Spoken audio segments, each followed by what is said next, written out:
Welcome to Update Your Migrated Courses in Canvas. In this portion, we will discuss updating your quizzes. Within your migrated course, you're going to want to check each quiz.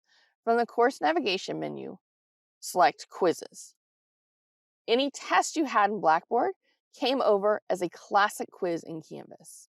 It is important to go through each quiz and ensure that the questions, potential answers, any feedback, and the point values all came over as intended. To review the quiz, select the name of the quiz, and then press Edit on the top right. Ensure the directions are as you intended them to be. Ensure that all of the settings are as you intend them to be.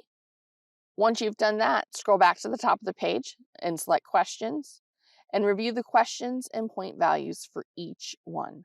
If you need to make any adjustments, to the far right of the question, select the pencil icon, and that opens the editor. You will need to check each question. Thank you for watching. For more information, please visit clt.odu.edu.